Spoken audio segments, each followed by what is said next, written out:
Buenos días a todos. Quiero darles las gracias por su comparecencia, por prestarnos atención.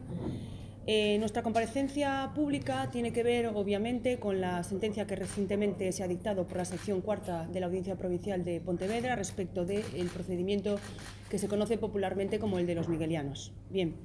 Queremos hacer valoraciones sobre el resultado de esta sentencia, pero también explicarles a ustedes por qué comparecemos públicamente.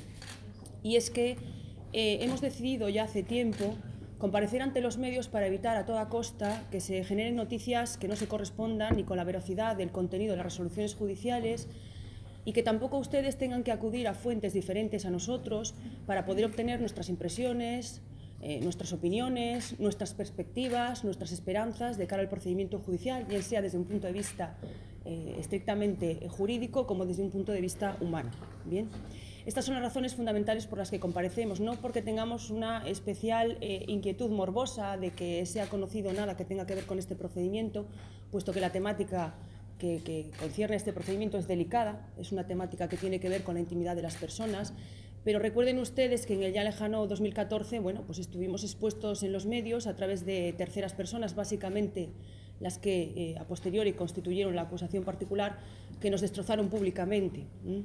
Es verdad que este silencio obedeció en parte, por parte de don Miguel Rosendo, por la imposibilidad de realizar ningún tipo de manifestación pública porque se encontraba privado de libertad, y por parte de las otras personas que estaban siendo acusadas, que alcanzaron un número bastante notorio, porque los consejos, las peticiones, incluso las prohibiciones por parte de la Iglesia Católica fueron que mantuvieran silencio para que el asunto, de alguna manera, no trascendiese públicamente. Bien, todo aquello fue muy perjudicial, eso no se pudo ver hasta que pasó un tiempo y se vieron los resultados y se generaron noticias, como digo, que hicieron verdadero daño mediático a esta causa. Desde el primer momento, por parte de los medios de comunicación, se nos trató como de sectarios. Al día de hoy, afortunadamente, con la sentencia que se ha dictado, hay que desterrar completamente esta idea de la existencia de secta y entraremos después pormenorizadamente a explicar esta cuestión. Y por parte de la acusación particular, como digo, creada, constituida básicamente por los padres de muchas de las personas que se encontraban integradas en orden y mandato, con una vida dedicada a la vida espiritual, a la vida católica, a la vida de entrega a Dios, fueron consideradas como gente que tenía la mente de base ya completamente anulada. Por parte del mundo se creyó que estas personas no eran capaces de emitir opiniones, que no eran capaces de conducir su vida, que no eran capaces de tomar decisiones, y cuando años después intentamos salir a la luz pública, había una presión social que no nos dejaba respirar y que no nos permitía bajo ningún concepto emitir ningún razonamiento ni frase que no fuese cuestionada precisamente por esas bases que habían sido tan maquiavélicamente asentadas, tan correctamente asentadas, porque no olviden ustedes que este tema tuvo un salto mediático perfectamente controlado, y es que los tiempos se barajaron muy bien. Se generó el procedimiento judicial y al tiempo, como digo, se hicieron esas manifestaciones públicas a través de un manifiesto, se aparecía públicamente, se hablaba de secuestros, se hablaba de violaciones, se hablaba de entrega de documentación, de entrega monetaria de cantidades que eran verdaderamente gigantescas, se hablaba de ese mundo morboso que a los medios de comunicación, no digo les gusta tanto, sino que al público en general demanda y que los medios de comunicación recogen. Insisto que todo eso se convirtió en una losa de cara, primero, a las incipientes o iniciales manifestaciones que hicimos públicamente respecto de que nada nos había sucedido en primera persona, es decir, aquellas que supuestamente eran las víctimas dijeron públicamente que no les había sucedido nada, y cuando se les tomaba esas declaraciones en todos los programas de tertulia, se decían cosas que, estas mujeres pobres no saben lo que dicen, no pueden pensar por sí mismas. Estas mujeres tuvieron que llegar a someterse y presentarlo en los procedimientos judiciales, someterse a exámenes clínicos de virginidad para desacreditar descripciones de actos sexuales que se decían completos por vía vaginal. Vamos a decir las palabras como son. Bien, pues efectivamente estas mujeres tuvieron que someterse a estos exámenes clínicos, no solo de este tipo, sino también de carácter psiquiátrico y psicológico, para demostrar que no estaban locas, que no estaban abducidas, que no habían sido, como se decía, manipuladas hasta el punto de perder su capacidad crítica. Todo esto tuvimos que convertirlo en documental, pericial. Es verdad que hubo una instrucción larga en parte, pero esta instrucción estuvo teñida siempre por la injusticia de esa prisión provisional. Entrando ya en la sentencia, vamos a hablar primero lo más positivo de la sentencia. La sentencia deja claro que Orden y Mandato de San Miguel Arcángel no es una secta, como antes les decía. Deja expresamente claro que en ningún momento hubo entregas de dinero que fuesen efectuadas de manera involuntaria, de manera controlada, que don Miguel Rosendo en ningún momento se apropió a título personal e individual de ninguna de esas cantidades, y que básicamente Orden y Mandato se sustentaba desde un punto de vista económico a través de las cuotas que sus integrantes aportaban, entre los 10 y los 20 euros. Estamos hablando de cantidades muy módicas. Es verdad que en algún momento hubo entregas de donaciones, pero estas donaciones, tal y como se acreditó judicialmente, fueron donaciones efectuadas de manera absolutamente voluntaria por personas que desfilaron, permítanme la expresión, por el procedimiento, por el juicio, explicando que estas cantidades habían sido entregadas de manera, insisto, absolutamente voluntaria. Quiero destacar también algo muy importante, y es que en Orden y Mandato vivían efectivamente alojadas en las dependencias de Oia, la casa que ustedes, o que las informaciones decían que era la casa de los horrores, porque hemos también tenido que convivir con esta expresión tan sumamente dolorosa. Las cantidades que se entregaban a modo de donación o a modo de cuota servían lógicamente para las aproximadamente 30 personas que allí vivían. Estas personas tenían que mantenerse, tenían que comer, tenían que vestirse. No sé, hagan ustedes cábalas o hagan ustedes un cálculo somero de las personas, 30 personas que pueden vivir en esa casa conviviendo, y cómo se van a sustentar si no es a través de la aplicación de determinadas cantidades de dinero. Esto por un lado, pero es que Orden y Mandato, lo dice la sentencia, no solamente se dedicaba a vivir en una casa tranquilamente y contemplativamente hablando, sino que Orden y Mandato realizó infinidad de labores de índole social y vinculadas estrecha y directamente con la Iglesia Católica. Estamos hablando de infinidad de reformas de edificios y propiedades que pertenecen aún al día de hoy a la Iglesia Católica, léase el convento de Vilariño, donde finalmente se alojaron las consagradas, y este convento fue perfectamente remodelado con el trabajo y con el dinero que Orden y Mandato conseguía a través de estas donaciones, entre otras muchas propiedades de la Iglesia Católica. Esto fue trabajo humano que se llevó a efecto, que se demostró en el plenario, y que, insisto, ahí hay gran cantidad de tiempo, gran cantidad de trabajo y gran cantidad de dinero empleado para llevar a cabo estas remodelaciones. Insisto, sin que nadie se apropiase de ninguna cantidad ni arrancase del patrimonio de nadie de forma ilícita o irregular ninguna cantidad desde el punto de vista económico. Esto queda absolutamente claro. Orden y Mandato, insisto, está limpia. Les pedimos, por favor, que ninguno de ustedes vuelvan a llamar a la asociación Orden y Mandato de San Miguel Arcángel secta. No lo es, lo dice una sentencia. Les ruego que por favor no lo hagan.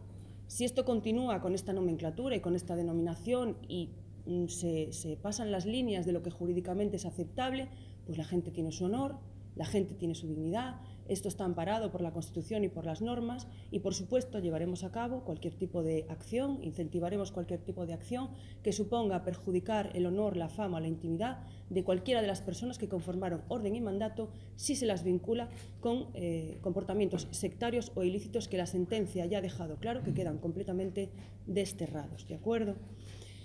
Otra cuestión que quiero tratar es lo que tiene que ver con la propia sentencia. Vamos a ser muchísimos más concretos ahora mismo. Tiene dos vertientes, obviamente, una vertiente que consideramos muy positiva, que es la vertiente de carácter absolutorio. Recuerden ustedes que el tipo de delitos por el que se nos acusaba era una lista interminable. Se nos acusaba de asociación ilícita, se nos acusaba de delitos de coacciones, se nos acusaba de delitos contra la integridad moral, contra los derechos de los trabajadores, delitos evidentemente de corte sexual, contra la integridad sexual, contra la integridad moral, con blanqueo de capitales, apropiaciones indebidas, estafas. Bueno, una lista, como les digo, absolutamente interminable.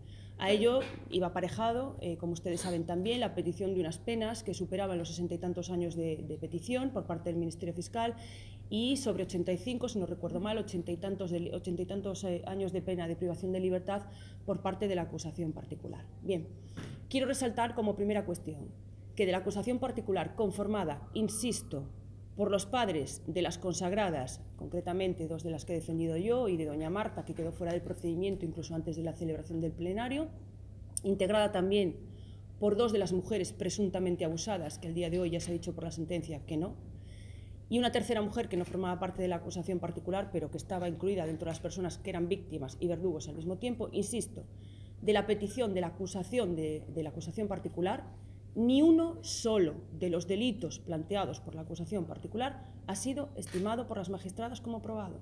Ninguno de ellos. Es decir, es un fracaso total que no viene sino a ratificar que todo aquello que se había dicho públicamente, como les dije antes, perfectamente orquestado y orientado, era totalmente incierto, y además la sentencia es especialmente dura a la hora de calificar o a la hora de analizar, a mi criterio, estos testimonios de estas dos presuntas abusadas que estaban incluidas o integradas en la acusación particular, diciendo que sus relatos son absolutamente inconsistentes, faltos de detalles, contradictorios, absolutamente increíbles, y que en ningún caso son testimonios que puedan, pues de alguna manera, como dicen las magistradas, soportar o pasar el tamiz de lo que es una prueba de cargo de carácter directo, porque les explico a ustedes, que lo sabrán lógicamente, pero quiero insistir en esta idea, que la declaración de una presunta víctima no es una prueba indirecta, es una prueba directa. Es verdad que los tribunales tienen muchísima cautela o exigen muchísima cautela a la hora de valorar este tipo de pruebas,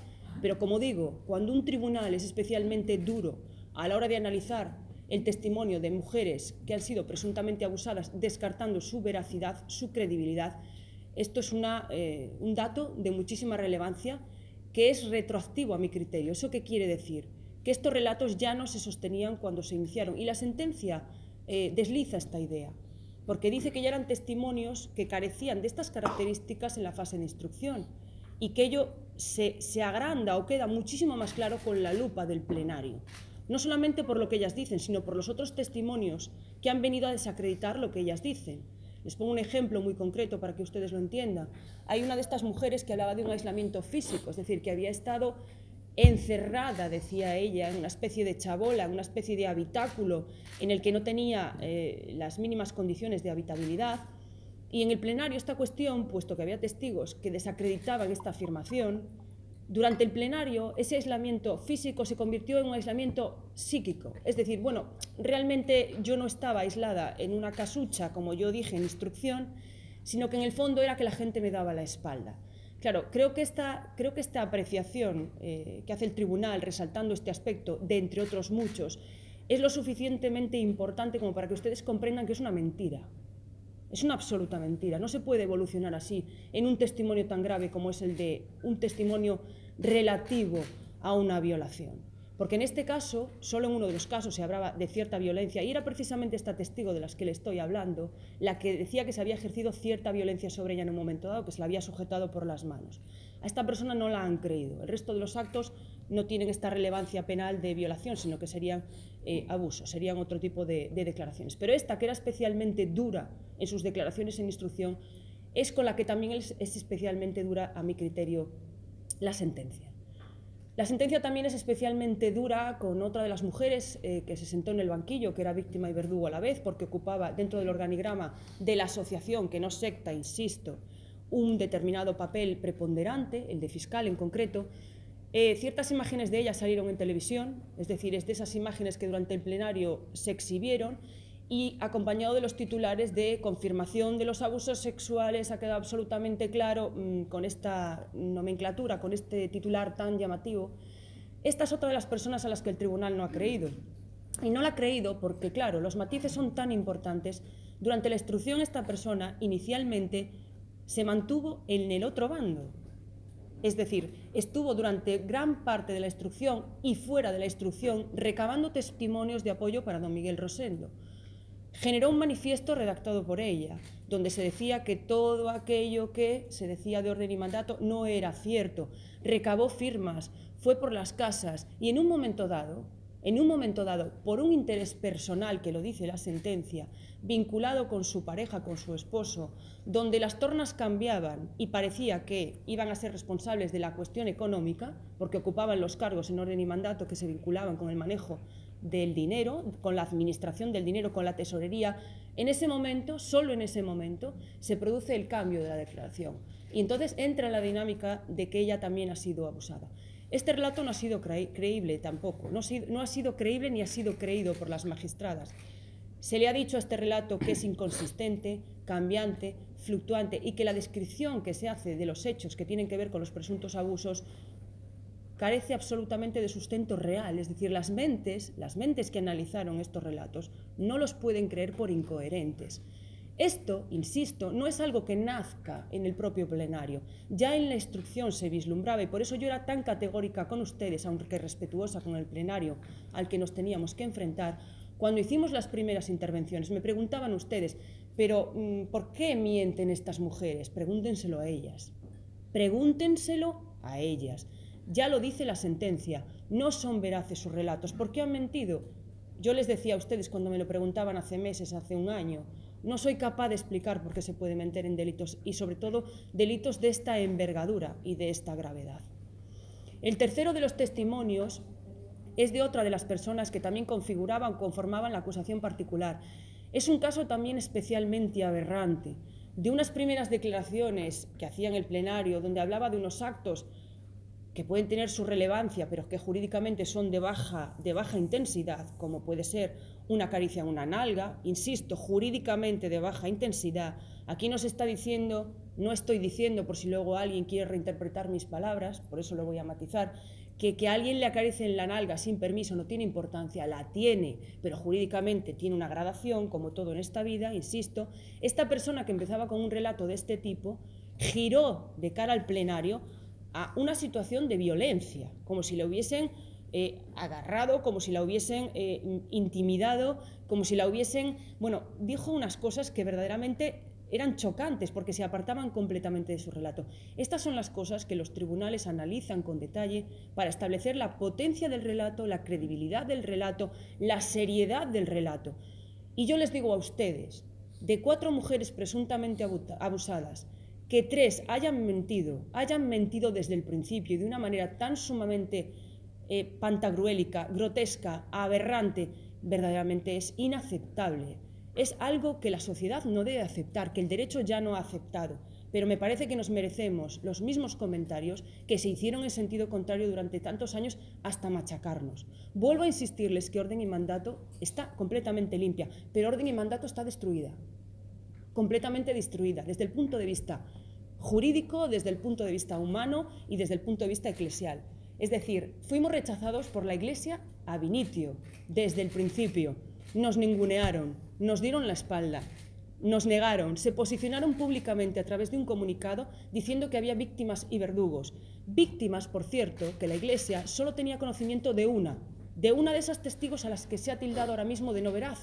Era el único testimonio que tenía y tal como se reconoció en el plenario por parte de la propia Iglesia, de los testigos de la Iglesia, en concreto por el obispo, esta persona había manifestado que había tenido unas relaciones de tipo moralmente inaceptables, no que hubiese sido, como ella mantenía en el plenario en sentido contrario, que hubiese sido violentada, que hubiese sido tratada de forma violenta para mantener relaciones sexuales.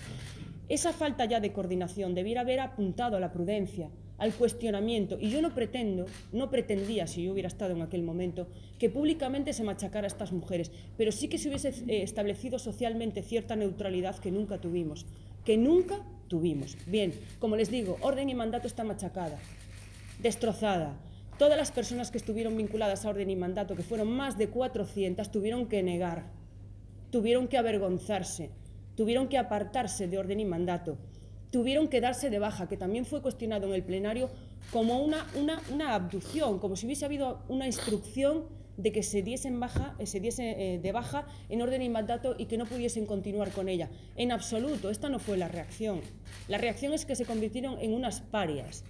Mujeres que habían consagrado su vida a Dios, que es muy legítimo, tuvieron que abandonar el camino y la secuencia que tenían perfectamente llevada hacia la creación de un instituto religioso como cualquier otro, como son los dominicos, como son los franciscanos, iban camino del instituto religioso porque tenían el respeto de la Iglesia, el acompañamiento de la Iglesia. Eso se trocó en negativa, se trocó en dar la espalda y se trocó, en un absoluto machacamiento, un absoluto ninguneo, un absoluto abandono, como les digo, de vocaciones y de gente, alguna de ellas, que al día de hoy ha incluso abandonado a la Iglesia Católica porque no cree o no es capaz de respetar a una Iglesia que se posicionó de forma tan absolutamente radical y tan absolutamente injusta en contra de personas que eran perfectamente respetables en sus creencias y en su camino. Eso quiero que quede absolutamente claro. La sentencia deja todas estas cuestiones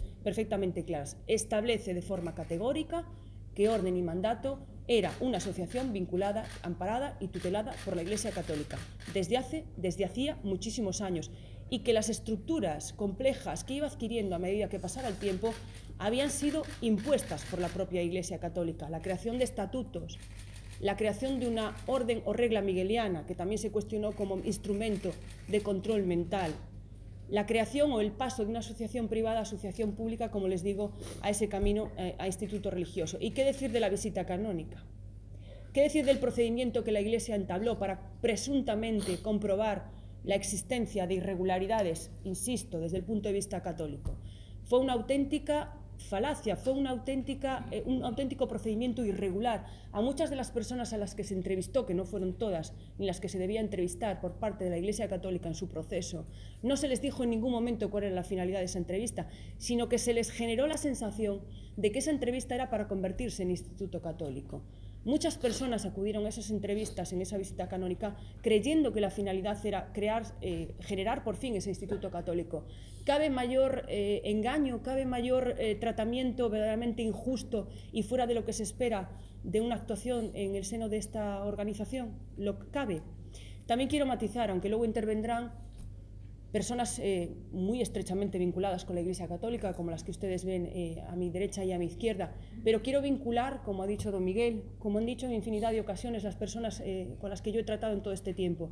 No se trata de una crítica general a la Iglesia Católica, se trata de una crítica muy concreta a ciertas personas de la Iglesia Católica, en concreto las vinculadas con Orden y Mandato, y en concreto aquellos que, aun siendo sus tutores, sus asistentes eclesiásticos, que esto es una figura instaurada y establecida por la Iglesia Católica, le dieron la espalda, faltaron a la verdad o no dijeron la verdad completamente, insisto, de la vinculación y la tutela constante que habían tenido sobre Orden y Mandato, lo que generó una nube de falta de creencia por parte, insisto, tanto de la sociedad como de los propios tribunales, convirtiendo el caso de los miguelianos en el boom mediático que ustedes ya conocen. Supongo que tendrán curiosidad por dos aspectos más, que es lo que quiero tratar también, independientemente de que después ustedes me pregunten lo que quieran y para no alargar demasiado. La primera cuestión es que también voy a hablar de lo negativo. Efectivamente, la sentencia, aunque absuelve de la mayoría de los delitos, entiende que ha habido un relato que sí es creíble, en concreto de una de las personas. Voy a concretar que esta persona no formaba parte de la acusación particular. Es una persona que durante la fase de instrucción dijo que no quería plantear denuncia, que no quería nada, es decir, que no quería que se hiciese ningún tipo de persecución judicial frente a don Miguel Rosendo, y que, sin embargo, a pesar de esto, cuestión que se ha planteado también en el plenario, la maquinaria judicial la arrastró obligatoriamente al proceso judicial.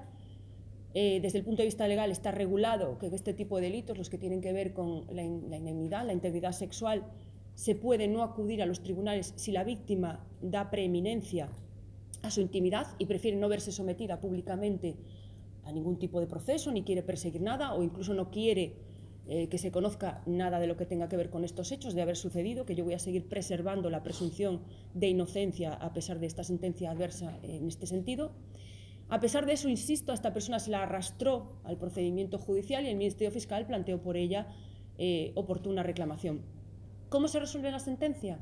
En la sentencia se dice que fue suficiente con informarla en el procedimiento, en la fase de instrucción, que era víctima, y que con esta información pues, se colma el requisito que la ley exige de que sea la parte perjudicada, desde el punto de vista de víctima de una agresión sexual, la que decida si quiere continuar adelante o no. Yo mantengo discrepancias sobre esta cuestión desde el punto de vista procesal. Creo que es una cuestión que debo seguir peleando en el recurso de casación, que ya les avanzo, por si no lo saben, que se va a presentar. Y creo que desde el punto de vista formal no se respetó o no se colmaron las garantías que procesalmente se establecen de cara a que un testimonio de este tipo pues, llegue a un plenario y que finalmente sustente una acusación. Pero también quiero destacar otras cosas de este testimonio. La sentencia establece como hechos probados los presuntos abusos sucedidos sobre esta persona y establece un relato que tiene que ver con hechos que sucedieron, según establece, con anterioridad al año 2005. ¿De acuerdo? Orden y Mandato no estaba constituida como tal en esa época. Entre otras cosas, les he dicho a ustedes que lo que es la asociación ilícita no se considera no se considera que haya concurrido, pero es que en el año 2005 esta persona, esta testigo, esta presunta víctima, tampoco vivía en casa madre, ¿de acuerdo?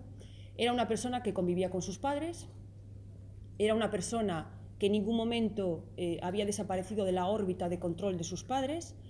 Y esta persona, en los relatos que hace en el plenario y que el Ministerio Fiscal estableció en su escrito de acusación, habla de episodios relacionados con abusos sexuales importantes del 2005 al 2012. ¿De acuerdo? Entonces, en parte su relato no ha sido creído. En aproximadamente un 90%, 80-90%, su relato no ha sido creído. Esto para mí, como jurista, desde el punto de vista jurídico, ataca la esencia de la credibilidad de ese relato al 100%. Porque, insisto, cuando la jurisprudencia o los tribunales analizan el testimonio de una persona en un delito sexual donde la persona es la única prueba de cargo porque no hay nada más, y en este caso, como en los otros, la sentencia deja claro que no hay datos periféricos que corroboren estos relatos, ni los que no se han creído, ni el que se ha creído, insisto, lo que analiza sobre todo es la credibilidad de ese relato. Yo no es que no lo pueda aceptar, pero jurídicamente creo que no es correcto tildar de creíble un relato donde el 90% de lo relatado no se cree. ¿Y por qué no se cree? Le voy a dar las claves a usted, o la clave esencial a ustedes, de por qué no se cree ese relato. No se cree ese relato porque los relatos que confecciona esta testigo desde el año 2005 al 2012 incluye a sus hermanas e incluye a Marta Paz. ¿Eso qué quiere decir? Que establece, o dice, o relata que había orgías, que eran orgías en las que participaban a 3, 4 bandas o de forma alternativa, es decir, esta noche te toca a ti, mañana me toca a mí, con don Miguel Rosendo, estas otras mujeres. Bien, la sentencia lo que dice, y a mí me choca, y por eso insisto en que creo que tenemos posibilidades en el recurso, además de otras cuestiones que no voy a establecer en el día de hoy, porque me parece que sería ya entrar en lo que resulta de tedioso desde el punto de vista jurídico y aburrido y demás. Insisto en que no le ha creído esa parte del relato porque considera real o creíble, o más creíble, o totalmente creíble, o cuestionable el relato, porque ha creído tanto a doña Marta Paz como a las hermanas de estas personas, entre las que está la nuera de don Miguel Rosendo, que dice que esas orgías nunca sucedieron y que jamás participaron en actos sexuales, en el caso de doña Miriam con su suegro, y en el caso de las personas a las que yo he defendido, nunca participaron en esos actos sexuales ni en orgías ni de forma individual. Por lo tanto, insisto, me parece que tenemos, además de otros matices que alargarían en extremo lo que es el comentario sobre este testimonio, matices muy importantes, muy relevantes, que pueden atacar la credibilidad de este testimonio con unas perspectivas, entiendo yo, verdaderamente claras de que en el recurso de casación se nos dé la razón. No deja de ser un recurso complejo, técnicamente hablando, no deja de ser un recurso duro de cara a su preparación desde un punto de vista técnico, y bueno, tendremos que empeñarnos especialmente por esa dificultad, pero no creo que no tenga unas posibilidades, perdón, no lo digo en sentido negativo, lo digo en sentido positivo, creo que tiene verdaderas posibilidades de que este recurso prospere en una segunda instancia que nos toca. Y para finalizar, que era el último aspecto que quería pues poner encima de la mesa, y si no luego me lo preguntan con carácter muchísimo más pormenorizado si así lo desean, confirmo, como digo, que vamos a presentar recurso de casación. En lo que tiene que ver con la situación personal de don Miguel Rosendo, pues desconozco lo que va a ocurrir, no lo puedo aventurar. Está claro que el tribunal que nos ha enjuiciado tiene que pronunciarse al respecto sobre si permanecerá en situación de libertad. Yo espero que sí. Esta perspectiva no está basada en una creencia desprovista de razón, porque creo que el hecho de que le hayan puesto en libertad antes del dictado de la sentencia, muy probablemente conociendo ya cuál iba a ser el resultado, me imagino que será la dinámica que mantendrá pues este tribunal, es decir, de mantenerle en libertad mientras se produzca la tramitación del procedimiento, y esperaremos noticias en tal sentido porque vendrá por vía de una resolución que lo dirá. Creo que con estos comentarios abarco todo aquello que considero de índole esencial que tiene que ver con el resultado jurídico de esta sentencia, sin perjuicio, como les digo, de que ustedes después, si quieren algún tipo de matiz o alguna pregunta relacionada con los aspectos jurídicos, yo se la pueda solventar. A continuación, lo que haremos será que don Miguel intervendrá para decirles lo que él desee que conozcan, y luego pues intervendrá por parte de los sacerdotes que me acompañan. También de una manera intentaremos que sea escueta y clara respecto de lo que son nuestras posturas. Muy amables, muchísimas gracias. Bueno, primero darles las gracias por día 2 de enero estar aquí, pero también es su trabajo, ¿no? Porque les da el pan de cada día. Quiero agradecer también, y no puedo olvidarme, de don Marcos. Es una persona que le tengo mucho cariño y ha hecho un gran trabajo y ha luchado y ha creído en la inocencia, ¿no? Agradecer también pues a toda la familia, mi esposa y hijos que han querido en la verdad, que es lo que importa. Me duele también el que la Iglesia está, entre comillas, implicada en esta gran tela de araña o mentira provocada por una serie de hombres de la Iglesia, aunque algunos sean sacerdotes, pero digo hombres de la Iglesia, que han hecho un montaje por los motivos que ustedes tendrán que preguntárselo a ellos, no yo responderlos. Es una herida muy profunda. Fueron más de 4 años de cárcel, y me explico. Cuando empezó toda esta historia, pues sinceramente el dolor más grande es la confianza. Tener confianza en personas que estaban viviendo contigo día y noche, que tenían acceso con pura libertad, que han decidido su camino, que sí, y quiero que he sido, entre comillas, y entiendan bien la palabra, amenazado, porque amenazado es cuando viene pues una criatura y te dice, una criatura me refiero pues a un joven, a una chica o un chico, déjame estar en tu casa para salir de la droga o de otras tantas cosas malas. Y hablando con mi mujer, pues que siempre, pues tuve su apoyo y lo sigo teniendo, pues gracias a Dios se ha hecho una labor de cristiano católico, de iglesia, una labor que la iglesia tiene que hacer. Le pido perdón a la iglesia y por favor escríbanlo bien por salir en todo este fuego falso y lleno de mentiras que no merece la iglesia, sinceramente, que la traten así. Creo en la iglesia firmemente y nadie ni nada en este mundo me va a robar esa fe. Y no es una fe impuesta, obligada o no, es una fe que tengo la suerte de vivir desde mi interior y mi humanidad. Y esta fe es la que me ayuda cada día, sobre todo durante esos 4 años que fueron muy duros. Primero, no por estar en la cárcel, que es muy duro, sabiendo que eres inocente de todas las acusaciones, pero viendo a unas personas donde su dignidad, no solamente digo de mujer, sino también de hombres, pisoteada, personas que he tenido y tengo la suerte, pero sobre todo he tenido la suerte de convivir con ellas, de disfrutar muchísimo, de no solamente no arreglábamos casas de la iglesia, sino de atender, como Jesucristo lo enseña todos los días, atender a personas simplemente con una pequeña charla o ir a visitar abuelos o abuelas, no como se ha dicho, para sacarles su iba a decir una palabrota, en la cárcel se aprenden palabras que no se deben, pero solo hay una frase en la orden y mandato que a mí me encanta y la medito todos los días: amar por amor, no por la necesidad que tienes, sino porque aquí dentro hay algo humanamente, no divino, que no hay alas aquí detrás, que no vuelo, que camino,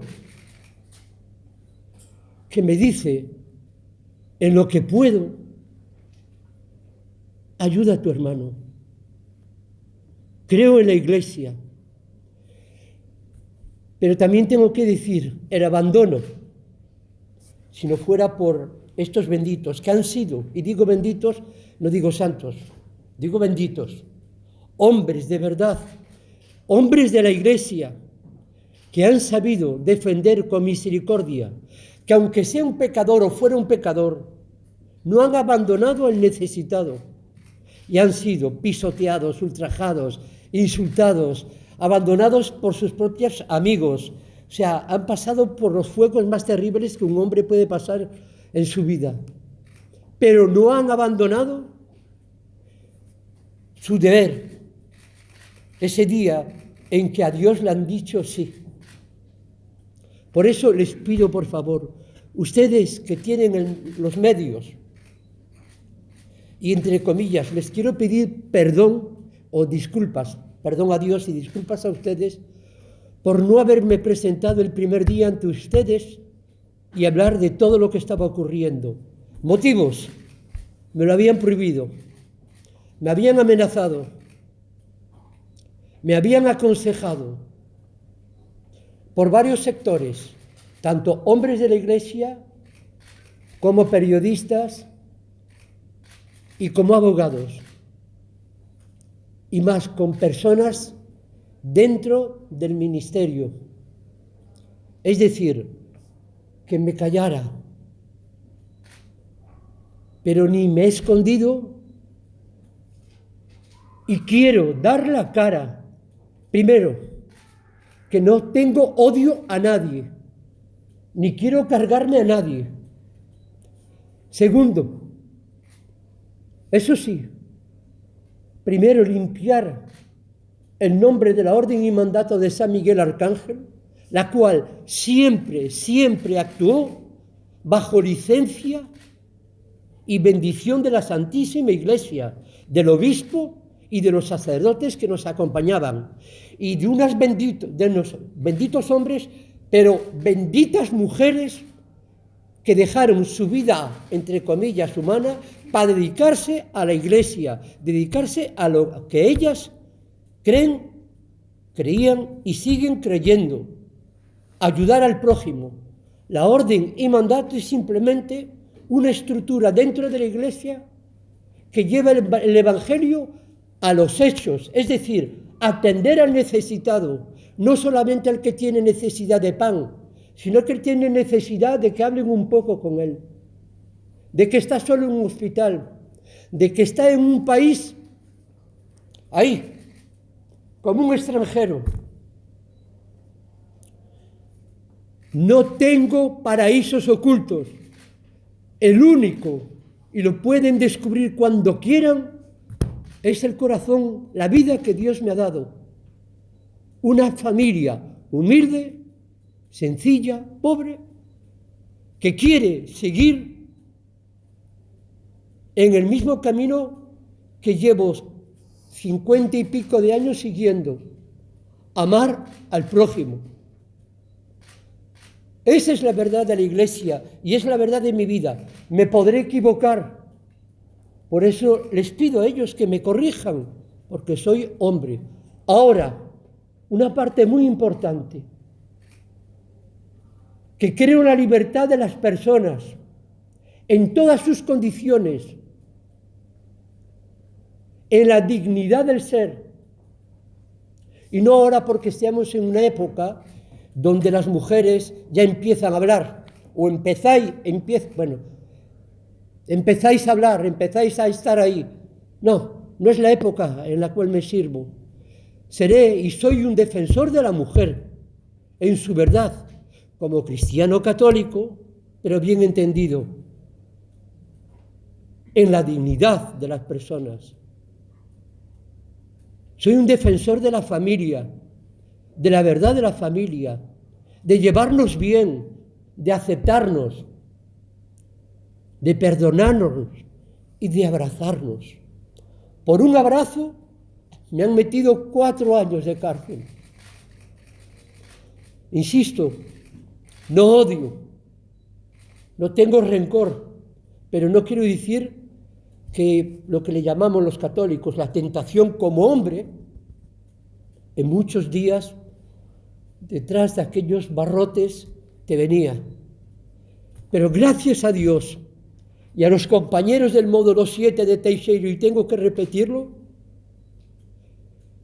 y de los formadores que había allí, me ayudaron a resistir, a no odiar a nadie, porque es injusto oír las palabras que un hombre sencillo, simple, que no buscaba más y no busca más, en que podamos tener ese derecho a ser felices. Y sí le digo a la Iglesia, como un hijo de la Iglesia, basta de tantas estatuas y tantas cosas raras y tantas cosas extrañas, cuando hay gente que no tiene una casa para vivir, cuando no tiene un sueldo para llevar a su casa para darle de comer. Vender esas piedras y atender al ser humano como hizo Jesús, como lo muestra Jesús. No soy ni he sido sacerdote, soy un padre de familia con 3 hijos que se han querido multiplicar por la gracia de Dios muchos, pero no soy padre de ellos, y esto se lo digo a estos padres que me han denunciado. Nunca, ni ayer, ni hoy, ni mañana,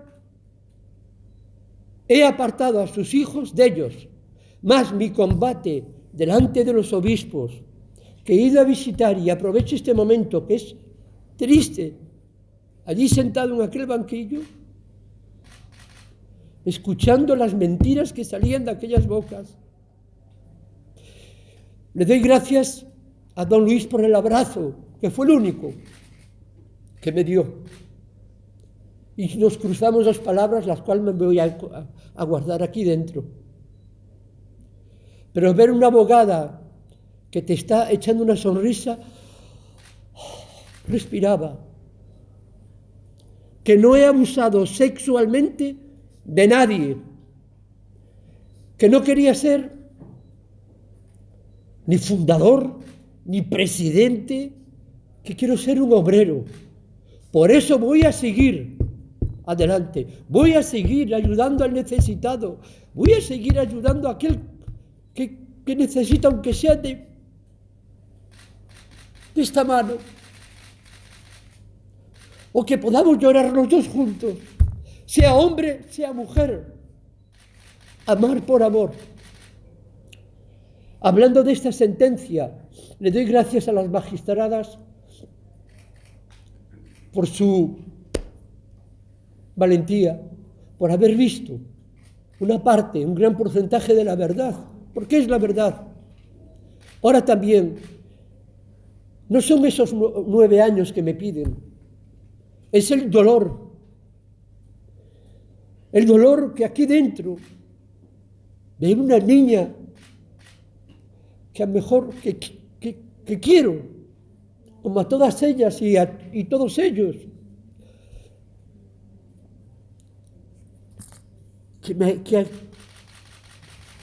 que sin querer quiera o la hayan obligado, porque así lo siente en mi corazón, a acusarme de unos hechos que es mentira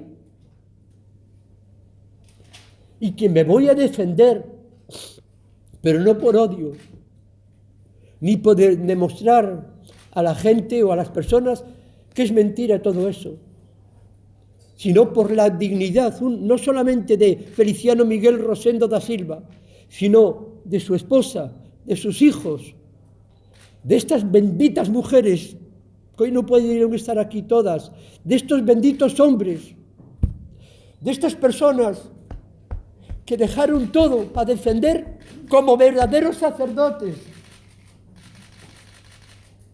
por defender lo que ellos creen, No defender a un hombre por lo que le contó, que apenas he tenido tiempo en estos años en hablar con ellos, que lo único que hacía era llorar. Porque hasta esto, y quiero que lo sepan, tú eres fundador y no puedes llorar. Tienes que tener así. Un sacerdote me dijo: Miguel, tu problema es que eres demasiado obediente. Posiblemente. Ahora he aprendido a decir sí o no. Antes era todo sí. Pero un sí bueno, un sí controlado, un sí lleno de amor. Pero voy a seguir defendiendo esta causa según los pasos que marque doña Beatriz y su equipo de trabajo. E insisto, no solamente por Feliciano Miguel Rosendo da Silva, sino por cientos de personas que han sido ultrajadas, que su dignidad ha sido pisoteada. Que no pueden ustedes, señores y señoras periodistas, imaginarse el sufrimiento que aquí dentro he sentido, porque he vivido con ellos y ellas todo el amor que han dado a las personas, a la diócesis, a la iglesia. Es tan bonito, pero me he dado cuenta también tan frágil, porque eso, los hombres, nosotros, somos duros. ¿Por qué no buscar el diálogo, el entendimiento? ¿Por qué no me llamaron a mí? Quiero que sepan que he ido antes de que ocurriera todo esto, porque esto no empezó en el 14, empezó años atrás a prepararse a mis espaldas. Nadie, yendo a visitar a obispos, que no voy ahora a nombrar por respeto y amor, pero he ido a hablar como un hijo a su padre, y en concreto de una diócesis, en la puerta estaba mi hijo conmigo, le dije: entré aquí como un hijo y salgo como un huérfano. Y es hasta que conocí estas benditas personas, sí, que hoy me siento ya que soy un hijo.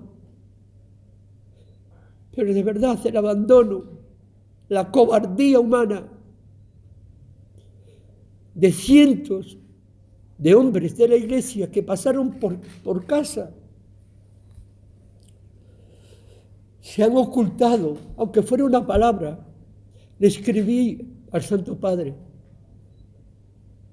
una palabra, no que interviniera en el caso. Para eso están los abogados y está pues la ley o como se llame, pero una palabra. Un hijo pequeño que busca a su padre y a su madre. ¿Y sabe quién me la dio?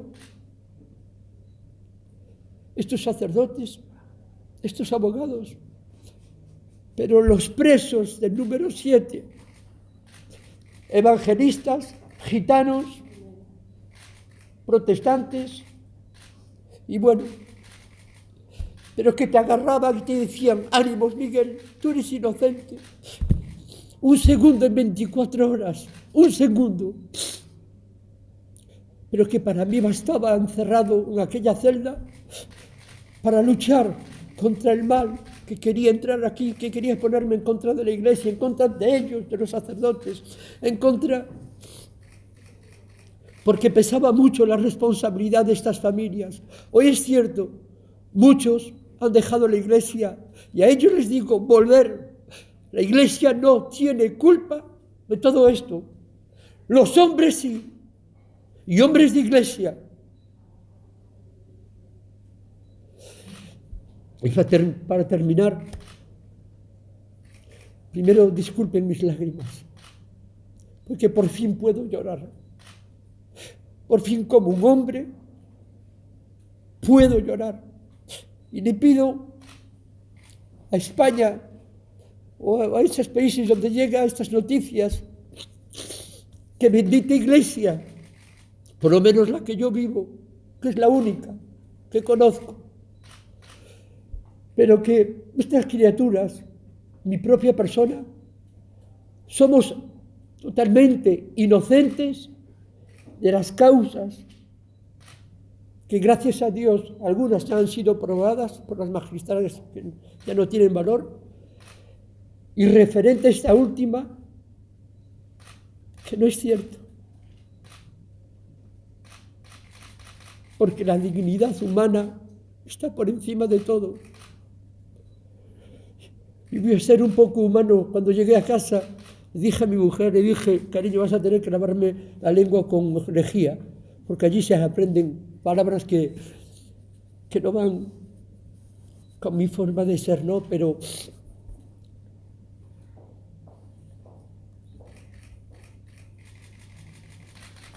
basta de tanta mentira. Basta. Por favor, dejarnos ayudar al prójimo, dejarnos ser iglesia, familia. Se harán ustedes una pregunta. ¿Va a seguir la orden y mandato? Es que me da igual el nombre, el apellido, el título. Yo voy a seguir adelante. Voy a seguir defendiendo esta iglesia tan hermosa. ¿Pero dónde? Saliendo a la calle. ¿De qué forma? Pues buenos días, buenas tardes. ¿Necesitas algo? ¿En qué te puedo ayudar? Pero no robar ninguna vida. No robar ninguna vida. Y el que quiera, haya su libertad.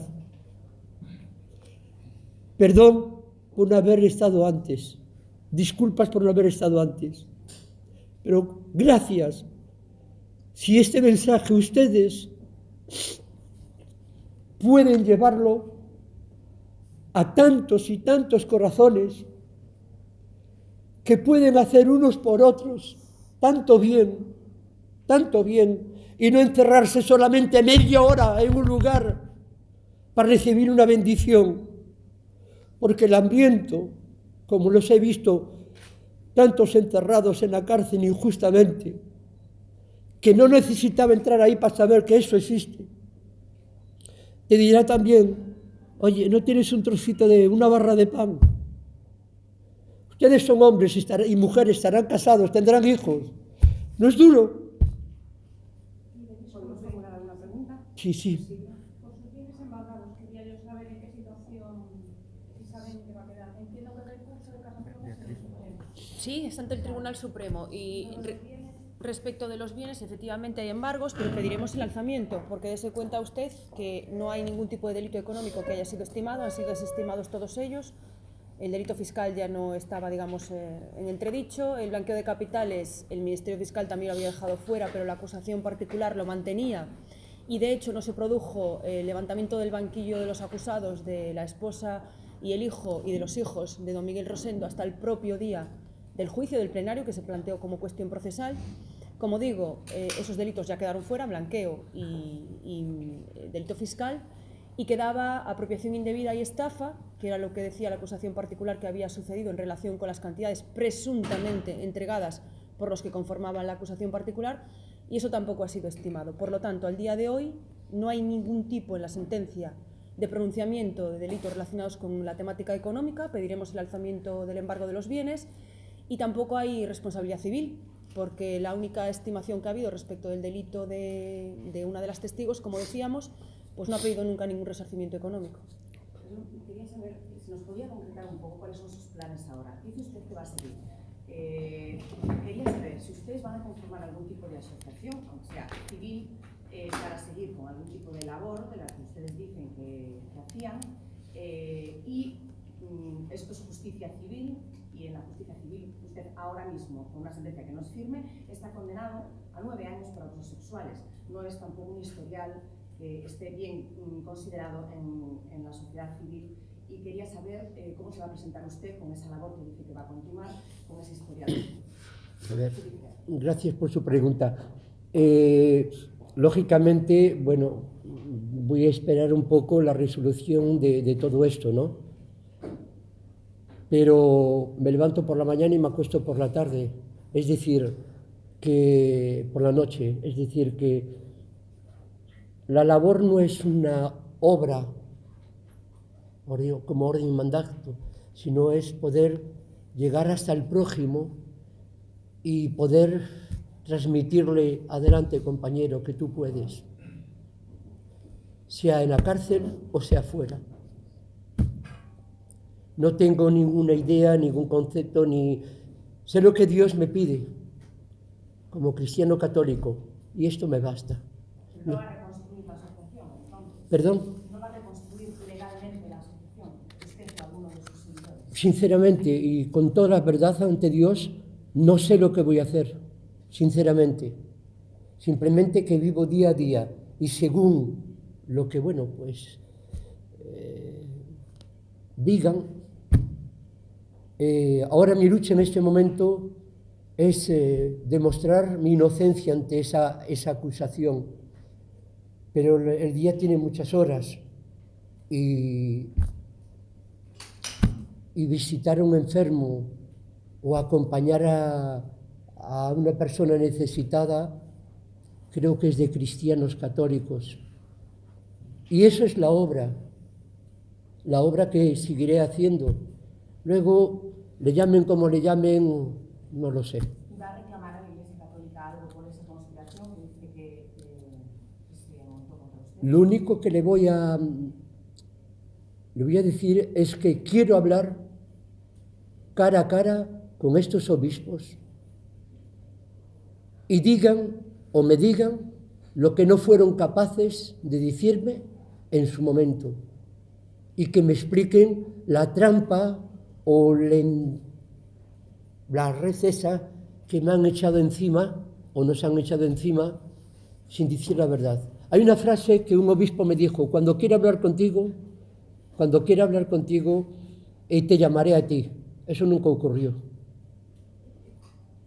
Entonces, sí, pienso, cuando, bueno, pues hay una definición de todo esto, pero no por soberbia, ni por simplemente como un hijo de la Iglesia que va a ver a su madre y que le dice: oye, mira, ¿por qué no me has comentado esto? Que he estado contigo ayer, simplemente. De todas maneras, solo un segundo, matizando esto respecto de todos estos planteamientos de denuncias que ha habido, sí que se va a estudiar la reclamación, las posibles reclamaciones que se van a efectuar por esas denuncias que consideramos no veraces, ¿de acuerdo? Habrá reclamaciones, algunas si encajan en la vía penal y otras si no encajan, a lo mejor de tipo administrativo, contra el funcionamiento normal de la Administración de Justicia. ¿Qué ocurre? Primero, que hay que estudiarlas de manera seria y pormenorizada.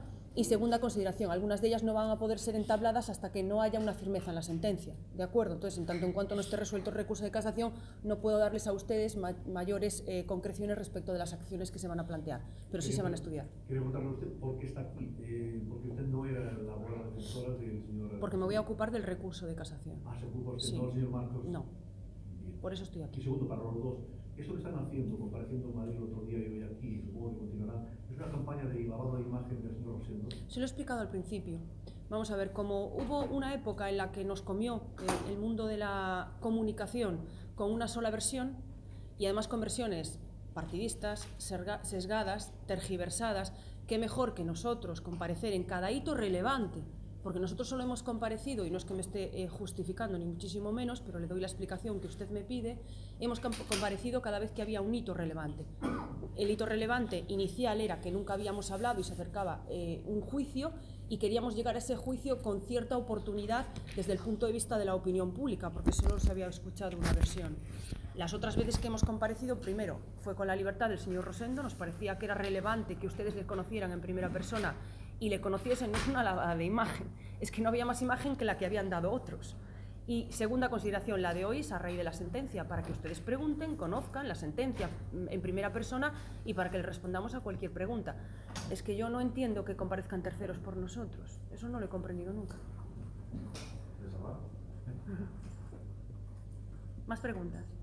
De todas maneras, hay una parte que sí queremos plantear, queréis intervenir vosotros de manera muy sucinta, porque de alguna manera, a ver, no les llamaría representantes de la Iglesia, pero sí integrantes activos de la Iglesia, y creo que tienen algo que decir también al respecto. Bueno, primero, gracias.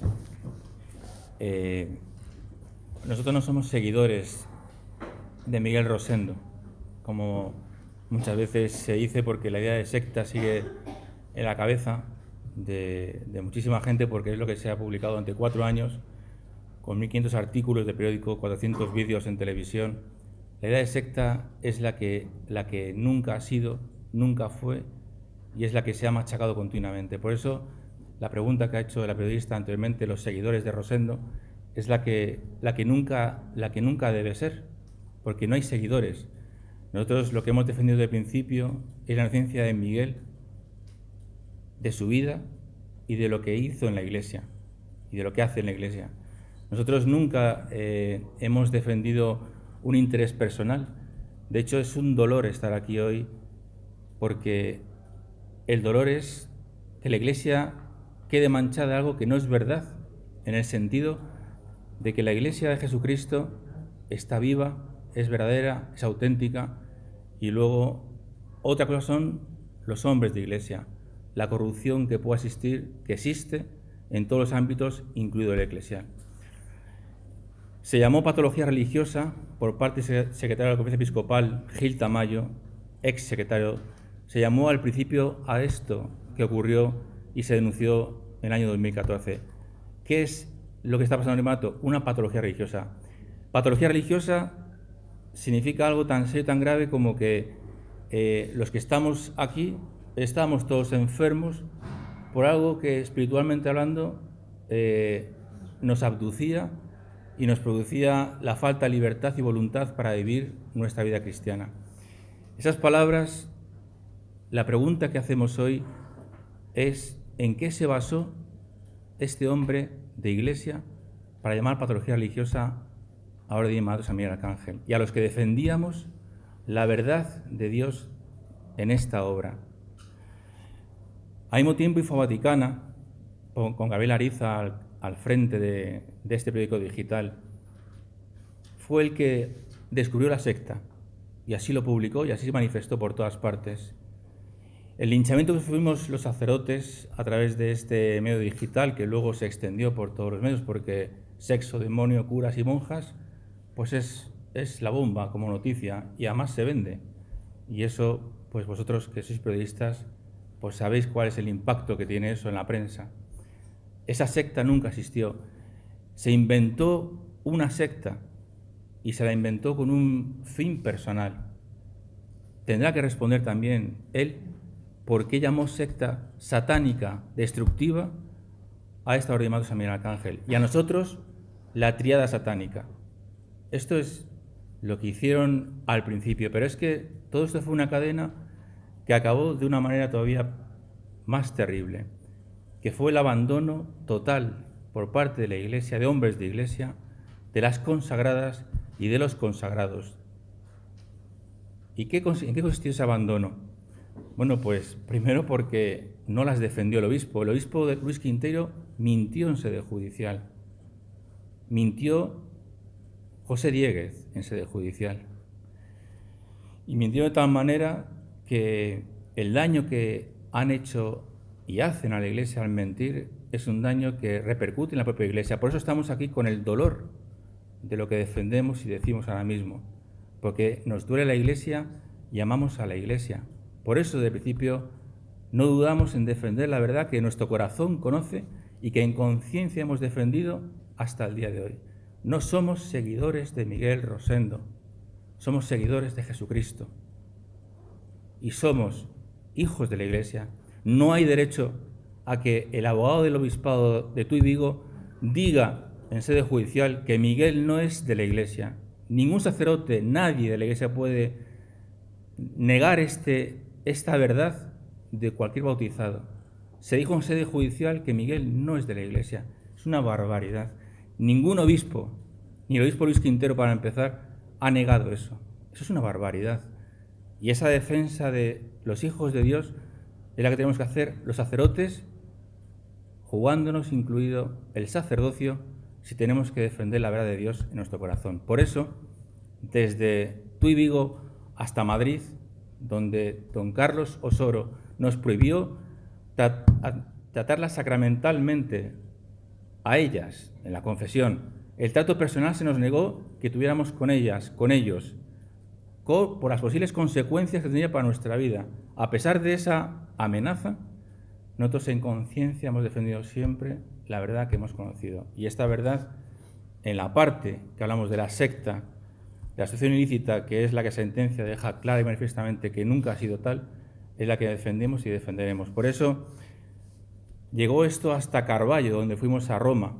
Carballo es el secretario de la Conferencia de Congregación de Estudios Religiosos, el secretario de Estudios Religiosos de Congregaciones Religiosas en Roma, amigo de Luis Quintero, gallego también. Carballo fue el que nos dijo que había un informe contra la Orden de San Miguel Arcángel que nunca hemos visto. Contrario a la fe, contrario a la doctrina, no sabemos, pero nunca existió ese informe. No sabemos que existió y de hecho él nos dijo que existió, pero nunca lo hemos visto. Pero se utilizó eso para proscribir y para maltratar y para negar una verdad de lo que la propia Iglesia Católica estaba amparando, vigilando, tutelando y cuidando. Por eso el abandono de la parte de los pastores de Iglesia que tienen que ver con este caso, que son los obispos Luis Quinteiro, que es José Dieguez, que es el obispo de Santiago, es una responsabilidad seria y grave que nosotros estamos denunciando aquí ahora con dolor, porque nos duele la Iglesia y por amor a la Iglesia. Y esto tiene mucho que ver con lo que luego sucedió también con el nuncio. El nuncio también llamó sectarios a 3 personas que fueron a defender esta verdad. El nuncio que está en Madrid. Por eso nosotros lo que denunciamos es la cobardía y denunciamos la falta de pastoreo, de entrega del pastor a la verdad. Lo dijimos desde el principio a ellos, a cada uno de ellos. Hemos ido a 6 obispos, hemos mandado 5 informes a Roma, al Vaticano. No tenemos noticia de ninguno de ellos, pero lo que supone para nuestras vidas el haber defendido la inocencia de Miguel y la verdad de Dios que hay en nuestro corazón de lo que es la orden de San Miguel Arcángel, para nosotros lo hemos llevado con alegría, con esperanza y siempre con la vista puesta en lo que Dios pedía a nuestro sacerdocio, incluido lo que ha sido el estar proscritos, el estar arrinconados, el estar marginados. Y acabo, pero un momento. Acabo. Por eso, la voz del Servian, que en Madrid fue prohibida en todas las parroquias, como algo peligrosísimo, que era un grupo de música de seglares, y que a raíz de esa voz del Servian se utilizó como el canal de comunicación de Galicia a Madrid, de la secta, esa barbaridad que se cometió tuvo también unas consecuencias para las familias y las personas en sus trabajos, en sus vidas personales. Nosotros estamos aquí solamente por esta moda de la Iglesia y no por otra razón. Y es verdad que aunque queda la parte de la sentencia, que es la que se hace como recurso de casación, la parte en la que decimos y hemos defendido siempre que nunca fue una secta esto, es la que nosotros defendemos porque lo que es de Dios y lo que es del César es del César. ¿Dónde ejerce usted como sacerdote?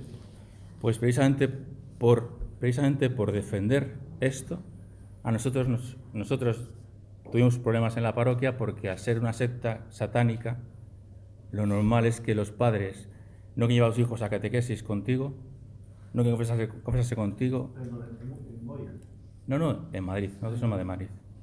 Pero precisamente por defender esto, nosotros decidimos, hemos determinado por proteger la fe de la gente, salir de la parroquia porque fue todo un linchamiento de tal naturaleza que por proteger la fe de la gente decidimos salir y pedimos salir al obispo.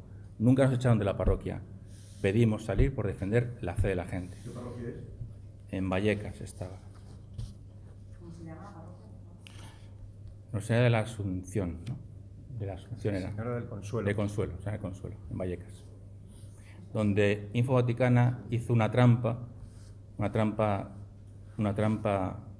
muy sucia, donde mandó un emisario del Vaticano, que no era un emisario, que era un periodista, donde pasándose por por un sacerdote de Vaticano para preguntarme si yo pertenecía a la secta.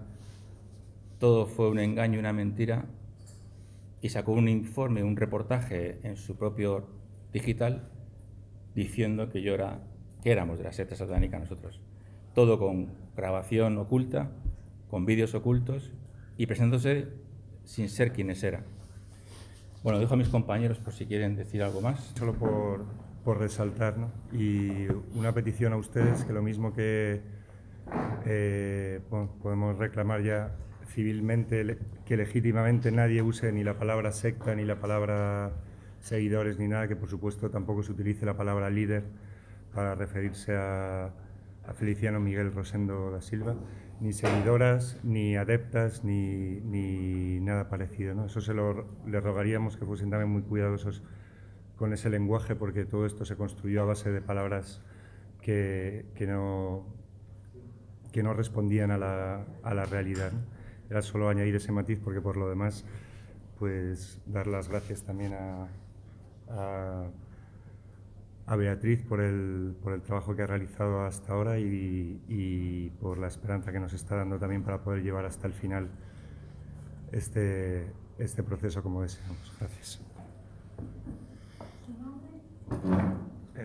Eduardo Lostao. L-O-S-T-A-O. Lostao. L-O-S-T-A-O. Lostao. Bueno, no ¿De sé. la misma parroquia, de Madrid? Sí, nosotros estábamos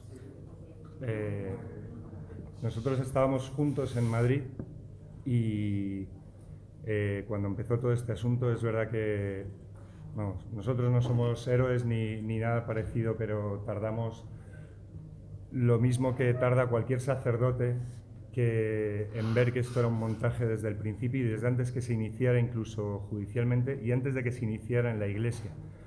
Y desde el primer momento sencillamente decidimos defender la inocencia de Miguel, como vamos a seguir haciéndola hasta el final para que quede todo definitivamente. Solo una cuestión, ustedes hablan todo el rato de montaje, pero yo por lo menos aún no he entendido cuáles son las motivaciones de la jerarquía de la Iglesia para ir contra él. ¿Hay motivaciones económicas? ¿A qué achacan ustedes ese montaje? Bueno, las motivaciones en último término no las vamos a saber del todo ni las necesitamos. Pero yo tampoco necesito del todo saber por qué alguien me mata si me mata, ¿no? Lo que sé es que me mata. Y todos los hechos que han ocurrido revelan el montaje. Y hay hechos que a nivel civil incluso se podrían tolerar, pero a nivel eclesial ha habido hechos, no palabras, ha habido hechos realizados por sacerdotes que denotan mala fe y un deseo de destruir a una persona. Por ejemplo, la supuesta investigación del obispado. O sea, hay una cosa que yo no sé, que ha explicado doña Beatriz, pero que tiene que quedar muy claro. Ni una sola de las palabras por las que don Feliciano Miguel Rosendo fue apartado cautelarmente de la Asociación Orden y Mandato de San Miguel Arcángel ha sido ratificada por un tribunal civil, ni una. Y lo que ha quedado de resto de la condena son unos episodios que ni siquiera tienen que ver con eso. Cuando detuvieron a Feliciano Miguel, antes de pasar a disposición judicial, estando todavía en las dependencias de la Guardia Civil, el Obispado de Tuy Vigo sacó un comunicado diciendo que había estado apoyado a las víctimas, diciembre de 2014. Estamos en enero de 2019 y por lo menos víctimas no habrá. Y a lo mejor hay una que tenemos el convencimiento de que no lo es y de que con la ayuda de Dios y la ayuda humana llegaremos hasta el final. ¿Cómo es posible que la Iglesia, un obispo, consienta, antes de que a uno le hayan llevado siquiera ante un juez a declarar, en fase de instrucción, condenar mediáticamente, delante de toda España, con el linchamiento que se estaba generando, y entre paréntesis lo voy a decir, pero es de justicia también lo sepa, la persona que inició periodísticamente este asunto ya es conocida por haber iniciado asuntos similares que luego han acabado en nada. Eso se puede saber. Solo una cuestión, vamos a ver. Sí. Esto salta en los medios de comunicación y salta en el juzgado en el año 2014. Pero lo que es el relato que hacían las acusaciones, donde contaban lo que había pasado y demás, lo inician en el 12. Es decir, durante 2 años se está gestando la salida mediática, el entramado judicial, por decirlo de alguna manera. Yo les he explicado a ustedes que esa visita canónica no respondió ni a la realidad de la finalidad que les transmitieron y que se hizo de una manera un poquito extraña. Luego son coincidentes todos en el tiempo, o sea, quedó claro en el juicio que agarrados de la mano, la salida de la Iglesia Católica a la palestra posicionándose y la salida de la acusación particular con una rueda de prensa, lo pueden mirar ustedes tirando de hemeroteca, pues es curiosamente coincidente con la detención, es decir, tacatá, todo coincide justo en el tiempo. Hombre, a uno le tiene que llamar la atención por muy cortito que sea, ¿no? Le tiene que llamar un poquito la atención. A nosotros nos llamó la atención, luego hubo que ir desgranándolo poquito a poco. Dice usted que interés había en Orden y Mandato. Orden y Mandato llegó un momento que tenía un capital humano bestial a mi criterio, teniendo en cuenta los tiempos que corren y la falta de vocaciones y la falta de creencia generalizada que tenía la Iglesia Católica desde mi perspectiva ignorante relativamente, porque tampoco es que yo esté muy metida en este mundo, pero bueno, es lo que se percibe, ¿no? Y Orden y Mandato, sin embargo, tenía vocaciones sacerdotales, tenía vocaciones religiosas de las mujeres que están aquí, con vocación de dedicar su vida consagrada a Dios y al servicio a los demás, y como le digo, 400 personas vinculadas de forma directa y muchísimas más de forma indirecta. Era un capital muy jugoso.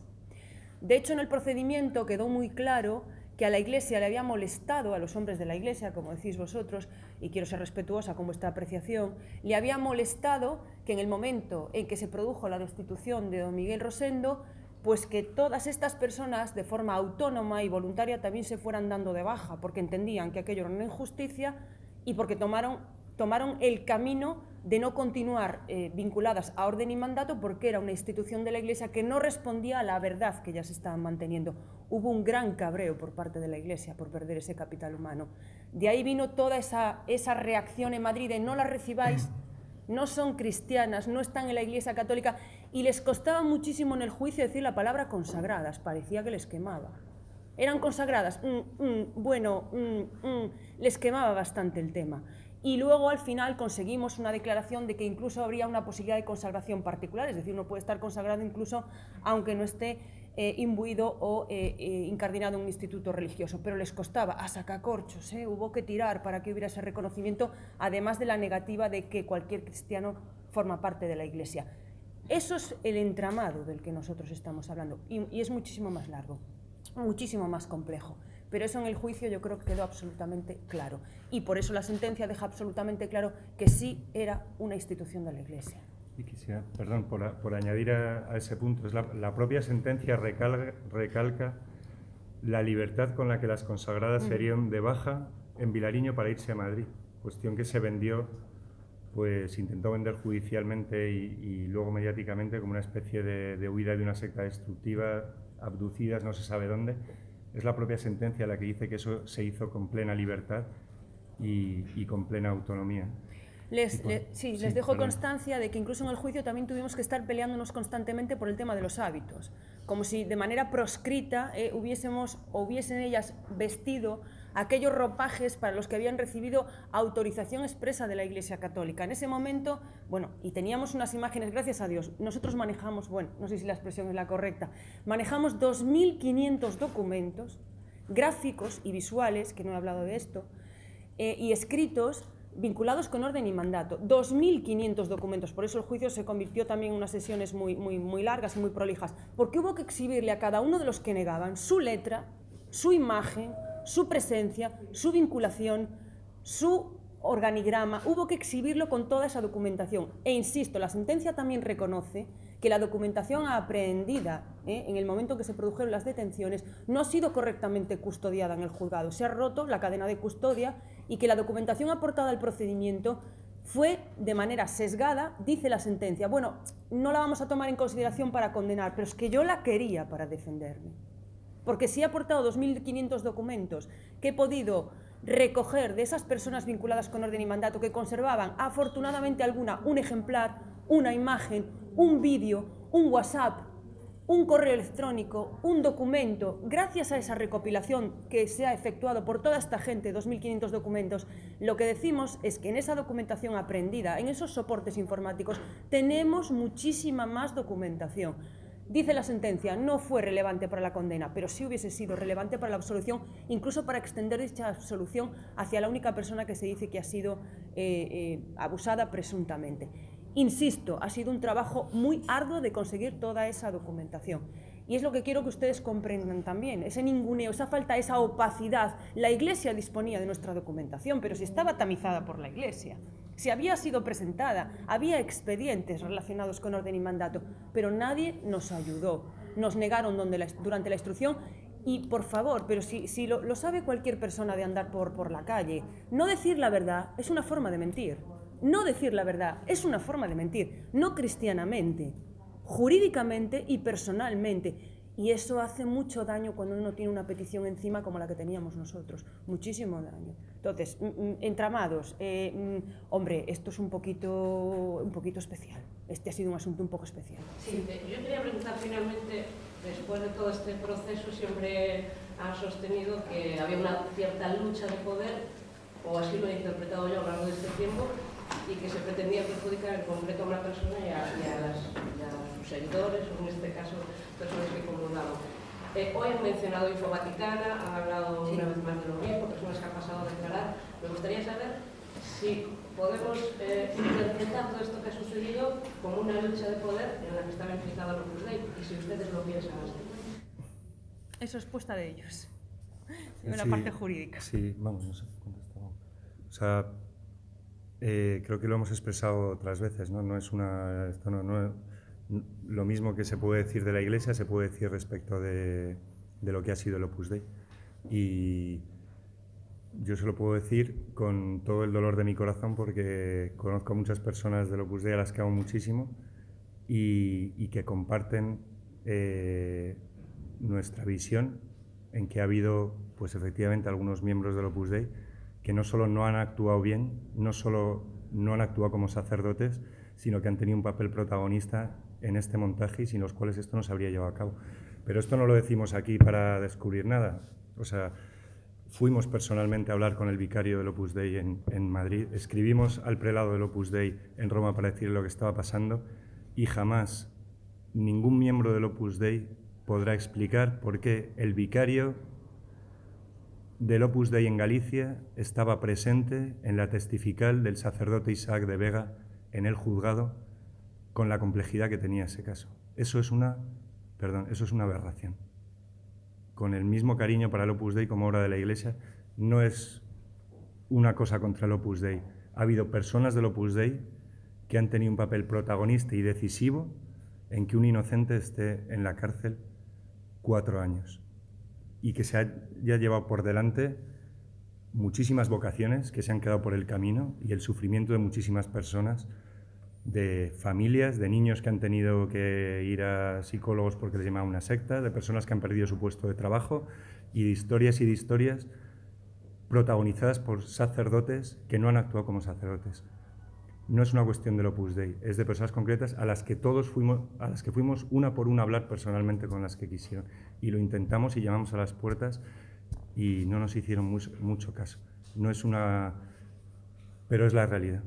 El secretario y portavoz de la Conferencia Episcopal que se permitió decir que esto era una patología religiosa también era un miembro del Opus Dei y tampoco nos quiso recibir. Y yo sé que hay muchísimos miembros del Opus Dei que sienten una profunda vergüenza de lo que ha pasado y que nos explican cómo esto no se detuvo en su momento porque hubiese sido sencillísimo, ¿no? Si hubiese sido una familia, pues los hermanos se llaman la atención.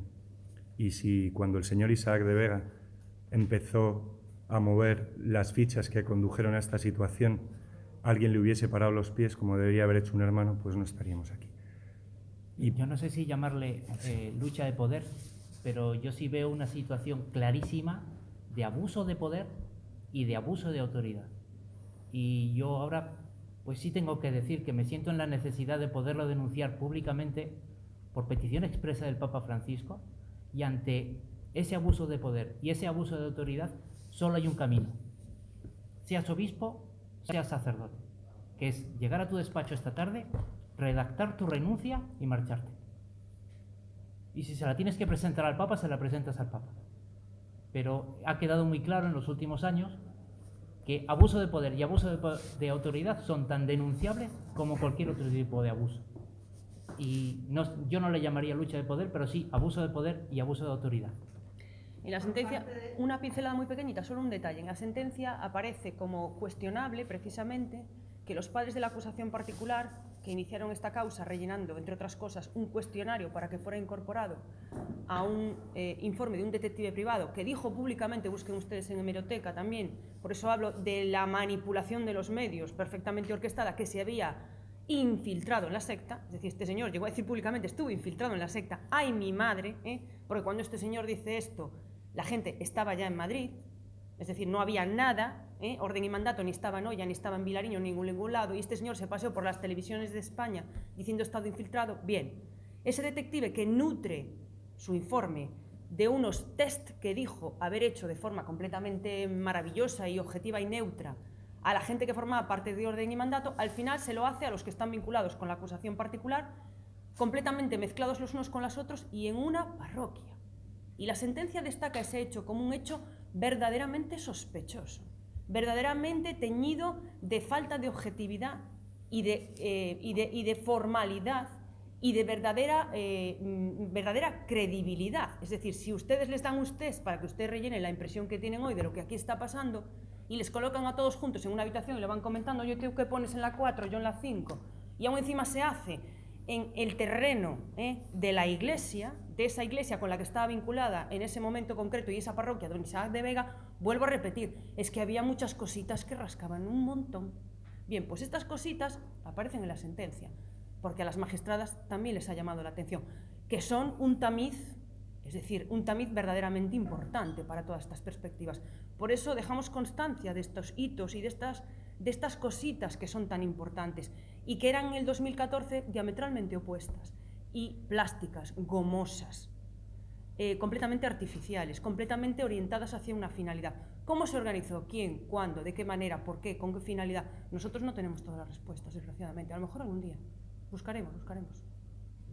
Yo quería simplemente matizar que ese abuso de poder al que hacía usted referencia sí que estaría vinculado en todos esos puntos de abuso al Opus Dei. Aunque no todo el Opus Dei tenga relación con el tema, los que lo tenían sí que formaban parte del Opus Dei. Se da esa triste coincidencia, pero es evidente que en ese tema yo no puedo generalizarlo y sí ir en concreto a las personas con nombres y apellidos que han permitido y siguen ocultando la verdad. Por eso dije que el único camino es presenta tu renuncia o di la verdad, que también es un camino, porque nadie está exento de que pueda ser perdonado. Pero eso implica ponerse aquí, y yo quisiera ver aquí al obispo y a esos sacerdotes diciendo, perdón, nos equivocamos. Y entonces sí, pero hasta ahora los hechos me demuestran que no son capaces de hacer eso. Y eso el Papa Francisco lo ha llamado cobardía, yo también. Por eso, si no estás dispuesto a pasar por la verdad, déjanos en paz y déjanos vivir la verdad y déjanos vivir lo que estamos viviendo. ¿Por qué me impides a mí darle un abrazo a una persona que lo necesita y darle de comer a un hambriento? ¿Por qué? Eso es abuso de poder y abuso de autoridad. Y tenemos casos muy recientes de lo que está pasando en otros países. Yo quisiera ver si de verdad son lo suficientemente valientes para reconocer la verdad y decir, nos hemos equivocado. ¿O tenemos que esperar a que el Papa Francisco vuelva a decirlo?